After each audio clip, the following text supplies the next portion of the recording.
জানিয়ে দেব সর্বশেষ আপডেট বাংলা সংবাদ। শুরুতেই থাকবে শিরোনাম। প্রথমেই জানিয়ে দেব ইসরায়েলি হামলায় নিহত 15 ফিলিস্তিনি। এরপরেই জানিয়ে দেব আজ চিরনিদ্রায় শায়িত হবেন রাইসি। তারপর জানাবো নিজের গড়া রেকর্ড নিজেই ভাঙলেন শেরপা। সর্বশেষ জানিয়ে দেব পারমাণবিক অস্ত্রের মহড়া রাশিয়ার। এতক্ষণ শুনছিলেন সংবাদ শিরোনাম, এখন থাকছে বিস্তারিত। ফিলিস্তিনের অবরুদ্ধ গাজা উপত্যকায় ইসরায়েলি হামলায় আরো 15 ফিলিস্তিনি নিহত হয়েছেন। নিহতদের মধ্যে নারী ও শিশু রয়েছে। এই হামলায় আহত হয়েছে আরো অনেকেই। বুধবার গাজার মধ্যাঞ্চলীয় নুসৈরাত শরণার্থী শিবিরে এবং গাজা সিটিতে পৃথক ইসরায়েলি হামলায় হতাহতের এই ঘটনা ঘটে। প্রতিবেদনে বলা হয়েছে মধ্য গাজার নুসৈরাত শিবিরে একটি বাড়িতে ইসরায়েলি সামরিক বাহিনী বোমা হামলায় অন্তত 8 জন নিহত হয়েছেন বলেও ওয়াফা নিউজ এজেন্সি জানিয়েছে। নিহতদের মধ্যে বেশিরভাগই নারী এবং শিশু। হামলায় আরো বেশ কয়েকজন আহত হয়েছে বলেও জানিয়েছে ওয়াফা। হতাহতদের সংখ্যা আরো বাড়তে পারে বলেও আশঙ্কা করা হচ্ছে। ফিলিস্তিনি এই বার্তা সংস্থা আরো জানিয়েছে গাজা শহরে জেইতুন এলাকায় একদল লোকের উপর ইসরায়েলি বাহিনীর ড্রোন হামলায় অন্তত 7 জন নিহত এবং আরো 20 জনের বেশি আহত হয়েছেন। মূলত জেইতুন এলাকায় মানুষ একটি গ্যাস স্টেশনের সামনেই জড়ো হয়েছিল। এরপরই তাদের উপর ড্রোন হামলা চালায় ইসরায়েলি বাহিনী। নিহতদের মধ্যে শিশুও রয়েছে বলে জানা গেছে।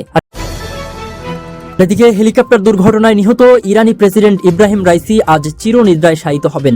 দুপুরে জন্মস্থান মাসহাদে জানাজা শেষে সমাহিত করা হবে এই মহান নেতাকে। এর আগে বৃহস্পতিবার সকালে খোরাসানে প্রিয় প্রেসিডেন্টকে শেষ বিদায় জানাবেন সর্বস্তরের মানুষ। বুধবার তেহরানে 50 দেশের 68 জন উচ্চপদস্থ কর্মকর্তা মরদেহের প্রতি শ্রদ্ধা জানান। এতে অংশ নেন কাতার, ইরাক, পাকিস্তান ও সিরিয়া, তুর্কিমিনিস্তানের জাতীয় নেতাসহ বিশিষ্ট জনেরা। ওই দিন সকালে তেহরান বিশ্ববিদ্যালয়ে রাইসির তৃতীয় জানাজা পড়ান ইরানের সর্বোচ্চ নেতা আয়াতুল্লাহ আল খামিনি। পরে নিহতের পরিবারের সঙ্গে দেখা করেন তিনি। গত রোববার ইরানের প্রেসিডেন্ট ইব্রাহিম রাইসি এবং পররাষ্ট্রমন্ত্রী হুসাইন আমির আবদুল্লাহিয়ান উত্তর পশ্চিমাঞ্চলীয় পূর্ব আজারবাইজান প্রদেশে হেলিকপ্টার দুর্ঘটনায় নিহত হন। রাইসির হেলিকপ্টারে সেদিন কি ঘটেছিল? সেদিন ইরানের প্রেসিডেন্ট ইব্রাহিম রাইসি একটি বাঁধ উদ্বোধন করতে আজারবাইজান সীমান্তবর্তী এলাকায় গিয়েছিলেন। সেখানে আজারবাইজানের প্রেসিডেন্ট ইলহাম আলিভিও ছিলেন। সেখান থেকে 3টি হেলিকপ্টারের বহর নিয়ে ইরানের পূর্ব আজারবাইজান প্রদেশ রাজধানী তাবরিজে ফিরছিলেন ইব্রাহিম রাইসি ও তার সঙ্গে থাকা অন্য কর্মকর্তারা। পথে পূর্ব আজারবাইজানের জোলফা এলাকার কাছে পাহাড়ি এলাকায় প্রেসিডেন্টকে বহনকারী হেলিকপ্টারটি বিধ্বস্ত হয়। তবে অন্য 2টি হেলিকপ্টার নিরাপদেই গন্তব্যে পৌঁছায়। ঘন কুয়াশার কারণে দীর্ঘ 16 ঘন্টার টানা অভিযান শেষে গত সোমবার হেলিকপ্টারটির খোঁজ পায় উদ্ধারকারী দল। হেলিকপ্টারটি বিধ্বস্ত হওয়ার ঘটনায় ইরানের প্রেসিডেন্ট সহ 9 জন নিহত হয়।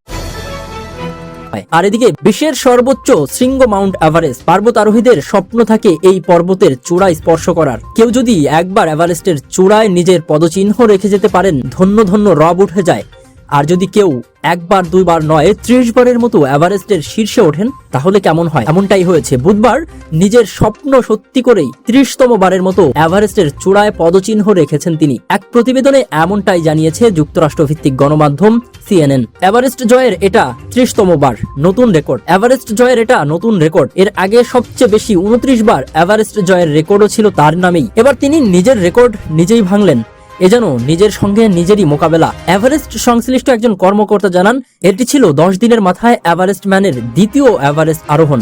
এভারেস্টের চূড়ায় আরোহণ করতে যেখানে সাধারণ পর্বত আরোহীদের সময় লাগে বেশ কয়েকদিন, সেখানে এত কম সময়ে কোনো পর্বত আরোহীদের একাধিক এভারেস্ট আরোহণ, এমন ঘটনা বিরলই বলা যায়। এর আগে গত 12ই মে সকাল 7টার কিছু পরে বিশ্বের সবচেয়ে উঁচু এই পর্বতে বেশিবার আরোহণ করে নতুন রেকর্ড গড়েন 54 বছর বয়সী কামি রিতা। সেবার তিনি 29তম বারের মতো 8,849 মিটার এভারেস্টের উঁচুতে পৌঁছেছিলেন। 29 বার এভারেস্ট জয়ের রেকর্ড করার পর AFP-কে তখন তিনি বলেছিলেন, আমি এই রেকর্ড গড়তে পেরে বেশ খুশি। তবে রেকর্ড গড়া হয় রেকর্ড ভাঙার জন্যই। উল্লেখ্য, কামি রিতা এভারেস্ট যাত্রা শুরু করেছিল 1994 সালে। ওই সময় থেকেই গাইড হিসেবে পর্বতারোহীদের পথ দেখান এই নেপালি শেরপা।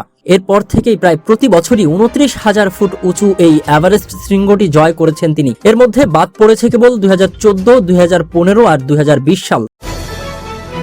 এদিকে ইউক্রেনের সীমান্তবর্তী এলাকার পারমাণবিক অস্ত্র উৎক্ষেপণের মহড়ার প্রথম পর্যায় শুরু করেছে রাশিয়া। মঙ্গলবার দেশটির প্রতিরক্ষা মন্ত্রণালয় জানিয়েছে, রাশিয়ার প্রেসিডেন্ট ভ্লাদিমির পুতিনের নির্দেশেই কৌশলগত পারমাণবিক অস্ত্রের এই মহড়া শুরু করেছে রুশ বাহিনী।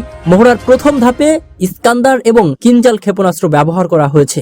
বুধবার এক প্রতিবেদনে এই তথ্যই জানিয়েছে কাতার ভিত্তিক সংবাদ মাধ্যম আল জাজিরা। এক বিবৃতিতে রাশিয়ার প্রতিরক্ষা মন্ত্রণালয় বলেছে, মহড়াগুলো দেশটির দক্ষিণ সামরিক এলাকায় অনুষ্ঠিত হচ্ছে, যেখানে ইউক্রেনীয় সীমান্তবর্তী অঞ্চল রয়েছে।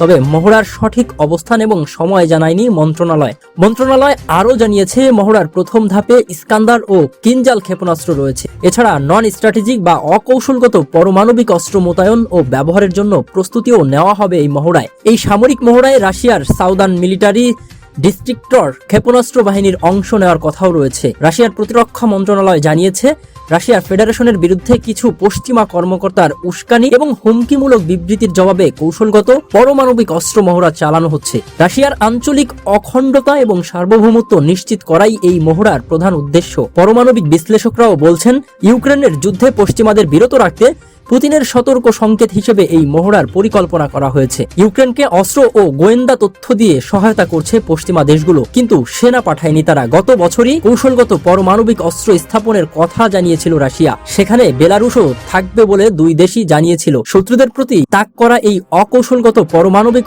অস্ত্রগুলো কৌশলগত অস্ত্রের চেয়ে কম শক্তিশালী হলেও বিশাল ক্ষতি হওয়ার সম্ভাবনা রয়েছে। তাত্ত্বিকভাবে এই ধরনের অস্ত্রের ব্যবহার পশ্চিমাদের একটি ধাক্কা দিতে পারে। পারমাণবিক যুদ্ধ ছাড়াই বিশাল ঝুঁকি হতে পারে। ফেডারেশন অব আমেরিকান সায়েন্টিস্টের তথ্য অনুসারে রাশিয়ার প্রায় 1558টি অকৌশলগত পারমাণবিক ওয়ারহেড রয়েছে, যদিও সঠিক সংখ্যা সম্পর্কে অনিশ্চয়তা রয়ে গেছে।